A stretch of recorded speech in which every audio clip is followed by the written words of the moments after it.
ठीक आहे साहेब, सह्या झाल्या, अभिनंदन. तुझं पण अभिनंदन नरसिंहा. बरं आपल्याला पार्टी हवी आहे याची. हा नक्की. कधी? पण आता नाही, तुझं हेरिटेज हॉटेल झाल्यावर आणि त्याच हॉटेलमध्ये. दादा ये मामन. सह्या झाल्या का? हो, या काय सह्या झाल्या, पेपर्स त्यांना सुपूर्द सुद्धा केले. दादा सह्या करण्याच्या आधी ॲग्रीमेंट तू नीट वाचलं होतंस ना? वाचायचंय काय ते? साहेबांच्या वकिलाने केलेला आहे, तो अत्यंत हुशार वकील आहे आणि साहेबांवर माझा पूर्ण विश्वास आहे. त्यांनी केलंय म्हणजे ते योग्यच असणार. नाही नाही नाही, अहो शंका कसली? माझ्या मनात कोणतीही शंका नाही आणि ह्याच्याही मनात कोणतीही शंका नाही आहे साहेब. हा व्यवहार झाला, हे घ्या, हे बंगल्याचे documents. Deal is done. Congratulations. दादा आपलं बोलणं फक्त ॲग्रीमेंट करूया असं झालं होतं, पण ॲग्रीमेंटमध्ये काय टर्म्स असतील, काय कंडिशन्स असतील याच्याविषयी काहीच बोलणं झालं नव्हतं. मारुतरावांच्या वकिलांनी सकाळी आपल्याला हे ॲग्रीमेंट दिलं आणि न वाचताच तू सह्या केल्यास. थोडं चुकतंय असं नाही का वाटत तुला? हे बघ वामन, एखाद्या त्रयस्थाबरोबर झालेल्या ॲग्रीमेंट बद्दल तू शंका उपस्थित केल्या असत्यास तर मी ऐकूनही घेतलं असतं. पण मारुतराव, अरे माझे राजकीय गुरु, तुझे सासरे, त्यांच्याबद्दल कशी काय अशी शंका निर्माण होऊ शकते तुझ्या मनात? मारुतराव संपूर्ण प्रपोजल रिवोक करू शकतात. बाबा आलीस पोरी आहे. हे बघ, दिवाळी होऊन गेली आहे, पण तुझं दिवाळीचं गिफ्ट मी तुला दिलं नव्हतं ना. हे घे तुझं दिवाळीचं गिफ्ट. काय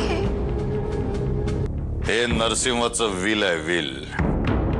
त्याच्या बापानं हे जे काय त्याच्या नावावर करून ठेवलं होतं ना, ते सगळं त्यानं स्वतःच्या हातानं माझ्या नावावर करून दिले. बघ बाबा, आय कॅन्ट बिलीव्ह दिस.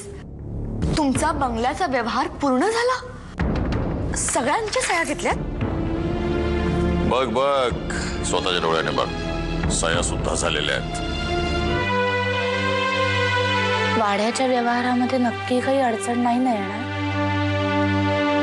आता सगळ्या अडचणी दूर झाल्यात जानकी. मारुतरावांबरोबर जे डील झालंय त्यामुळे बरेचसे प्रश्न सुटलेत आपले. ज्या गोष्टींसाठी वाड्याचं काम रखडलं होतं त्या सगळ्या गोष्टी हळूहळू मार्गी लागतात. पैशांची अडचण होती, ती सुटली. तर परशु आणि सुगंधांनी सह्या नाही केल्या तरी सुद्धा आपल्या कामापासून आपल्याला कोणीही अडवू शकणार नाही. आईला ते कुठं बाहेर निघाल्यात का? जरा महत्वाचं बोलायचं होतं तुमच्याशी. हो अगं, बाहेर चालले, पण जे बोलायचं ते पटपट बोल. नाही, मग अशी काना सांगत होता, वकील आला होता म्हणे तुमच्या बाबांना भेटायला.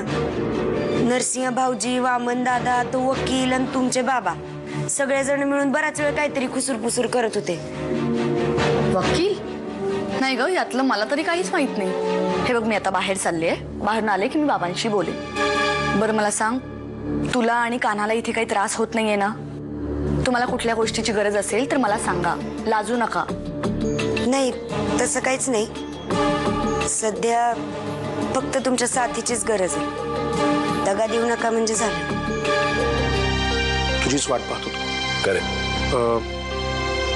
मला अजूनही असं वाटतंय की मी एकदा गंध्यांशी बोलून घेतो. तुमच्याशी बोलण्याआधी तुला विचारावं म्हणून थांबलो होतो. वामन, आपलं सकाळी सविस्तर बोलणं झालंय ना, आता कसल्या शंका आहेत तुला?